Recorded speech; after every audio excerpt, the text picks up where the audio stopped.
मेरा नाम सपना है और आज मैं आपको एक कहानी सुनाने वाली हूँ।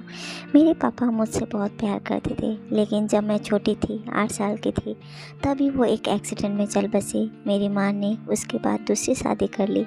सच बताऊँ तो मैं नहीं चाहती थी कि मेरी मम्मी ऐसा करे, लेकिन उस समय अकेली औरत, छोटी बच्ची, इसलिए मेरी माँ ने शादी की।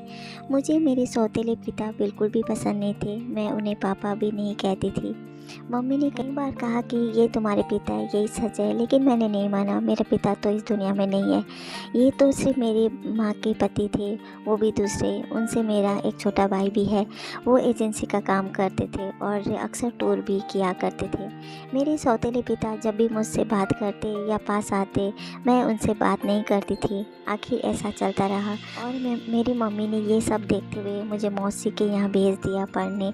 मेरा ज़्यादातर समय वहीं निकला करता था। पढ़ाई के बाद मुझे एक लड़के कमल से प्यार हो गया।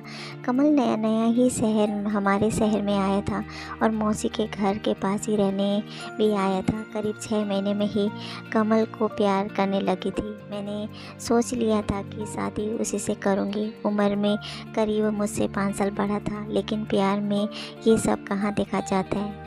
मैंने मेरी माँ को बता दिया कि कमल से शादी करना चाहती हूँ। मेरी माँ ने बोला ठीक है। कमल को मिलने के लिए मेरे घर बुलाया। कमल अनाथ था, उसके माता पिता और रिश्तेदार नहीं थे, इसलिए वो खुद ही मेरे घर हमारी शादी की बात करने गया। मुझे बस मेरी माँ की हाँ चाहिए थी। पिता से मुझे कोई मतलब नहीं था, लेकिन वो भी वही थे। जब कमल आया तो माँ को लड़का पसंद आ गया। मैं खुश थी। कमल चला गया और मम्मी भी कुछ काम से बाहर गई। जब मैं घर में अकेली थी, तब मेरे सौतेले पिता ने मेरे पास आए। बोले तुम उस लड़के से शादी नहीं करोगी। मैंने कहा आपसे किसने पूछा है, चले जाइए यहाँ से। मैं वहाँ से जाने लगी, तब उन्होंने मेरा हाथ पकड़ लिया। फिर कहा तुम शादी नहीं कर सकती। इस बार उनकी आंखों में थोड़ा गुस्सा था। मैंने कहा मेरा हाथ छोड़िए और मुझसे दूर रहिए। मैं अपने कमरे में गई और दरवाज़ा बंद कर लिया। जब माँ आई तब मैंने कहा कि तुम्हारा पति मेरे साथ बदतमीज़ी कर रहा था।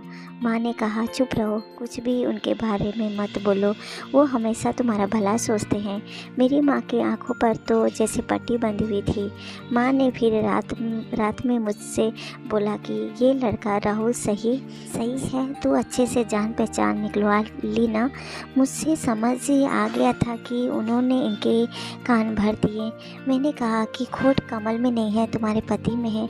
वो मेरी शादी नहीं होने देना चाहते हैं। पता नहीं उनके दिल में क्या है, लेकिन मैं राहुल से शादी करूंगी। मेरा फैसला मेरी माँ अच्छे से जान चुकी थी, इसलिए हमारी शादी तय होगी। शादी की तैयारियां होने लगी। मैं खुश थी। इस दौरान मैंने उनकी आंखों में अजीब सी बेचैनी देखी। मुझे साफ दिखाई दे रहा था कि वो नहीं चाहते थे कि मेरी शादी हो। आखिर कौन बाप ऐसा सोचेगा, लेकिन वो पिता नहीं थे। आखिरकार शादी का दिन आ ही गया। सुबह मैं अकेले में कमल से छत पे बात कर रही थी। जैसे ही मैंने फ़ोन रखा, मेरे मुंह पर किसी ने पीछे से रुमाल रखा और मैं बेहोश हो गई। जब मुझे होश आया तब मैं कमरे में एक बिस्तर में बंधी हुई थी। मेरा मुँह भी बंद था। मेरी शादी वाले दिन मुझे यहाँ कौन ने उठाकर लाया। थोड़ी देर बाद कमरे का दरवाज़ा खुला और सामने थे मेरे सौतेले पिता। उन्होंने मेरे साथ ये किया था, पर आखिर वो मुझसे यहाँ उठाकर क्यों लाए हैं। मुझे वो पसंद नहीं थे, लेकिन वो इस हद तक गिरेंगे मुझे पता नहीं था। ऐसा तो मैंने उनके बारे में नहीं सोचा था। यही सब सोच रही थी तब वो बोले मैं तो तुम्हारी शादी उस लड़के से नहीं होने दूँगा। वो खाना लेकर आए थे। उन्होंने मेरा मुँह खोला। मैंने कहा कि क्या चाहते हो, तुम मेरी शादी से इतने परेशान क्यों हो, मुझे यहाँ बांध कर रखा है, यही है तुम्हारी असली चेहरा। मेरी आवाज़ तेज़ होती देखे उसने मेरा मुंह वापस से बंद कर दिया। आज रात मेरी शादी थी और रात को मैं यहाँ पर इस कमरे में बंद हूँ। मेरी आंखों से लगातार आंसू निकले जा रहे थे। मैं सोच रही थी कि सारी गलती मेरी माँ की है, जो इस आदमी से शादी कर ली। रात को फिर वो कमरे में आई। इस बार कमरे में आते ही कहा कि आज तुम्हारी शादी थी, लेकिन मैं नहीं चाहता था कि तुम उस लड़के से शादी करो। वो लड़का झूठा है, फ्रॉड है, वो तुम्हें धोखा दे रहा है। वो पहले से शादीशुदा है। तुम मेरी बात नहीं मान रही थी, इसलिए मेरे को तुम्हें यहाँ पर इस तरह लाना पड़ा, लेकिन तुम्हारे भले के लिए कुछ भी करूँगा। मैं 3 साल पहले जब शहर के बाहर कुछ काम के लिए गया था, तब मुझे ये लड़का होटल में एक लड़की के साथ दिखा। मुझे इसलिए याद है कि क्योंकि वो लड़की मेरे जानने वाले दोस्त को जानती थी। उस समय उसने मुझसे बात की, तब भी वो चुप था और मुँह छिपा रहा था। जब तुम उसे घर लाई तब मुझे लगा कि ये वही है, इसलिए मैं तुम्हें मना कर रहा था।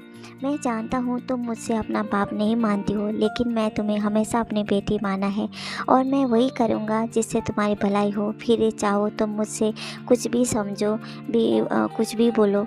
उस लड़के की सच्चाई तुम्हें सुबह पता चल जाएगी और तब तक तुम्हें यहीं रखूँगा। और वहाँ से दरवाज़ा बंद करके चले गए। सुबह वो वापस आए, साथ में मेरी माँ भी थी। माँ ने पहले आते ही मेरा हाथ और मुंह खोला।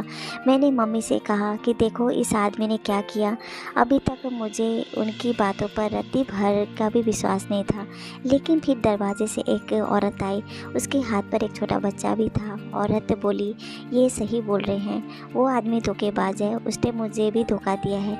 वो अनाथ नहीं है, उसके घर वाले भी हैं। मेरे सामने वो खड़ी, वो औरत, उसका बच्चा, मेरी माँ, इन सबको देखकर मुझे यकीन होने लगा था। मैं उसी समय कमल को फ़ोन लगाया, लेकिन उसका फ़ोन ऑफ था। शायद उसे भी पता चल गया था कि उसकी सच्चाई सामने आ गई है। उसके खिलाफ़ अब जो भी होगा कार्रवाई होगी, वो पुलिस करेगी। मेरे पिता उसके बाद मुझसे बात नहीं कर रहे थे। वो ऐसे ही रह रहे थे जैसे पहले, जैसे कुछ भी हुआ ही ना हो। 5 दिन बाद उनका बर्थडे था। मैंने पहली बार केक बनाया, उन्हें सरप्राइज़ दिया, उन्हें बोला हैप्पी बर्थडे पापा। मेरा ऐसे बोलते उनकी आंखों से आंसू आ गए। इतने सालों से दबा रखे थे शायद। बोले, बेटा बस अब मुझे ज़िंदगी से कोई शिकायत नहीं, अब मुझे कुछ नहीं चाहिए। तुमने मुझे पापा कहा, बस इतना ही मैं सुनना चाहता था। तब मुझे समझ आया कि मैं कितनी कच्ची हूँ इंसान पहचानने में। घर में मेरे सामने मुझे इतना प्यार करने वाले पिता थे, उनका मैंने कभी सम्मान नहीं किया और बाहर उस कमल की झूठी बातों में आ गई। मेरे पिता ने न सिर्फ मेरी लाइफ बचाई, बल्कि मुझे ये भी बताया कि मैं कितनी गलत थी।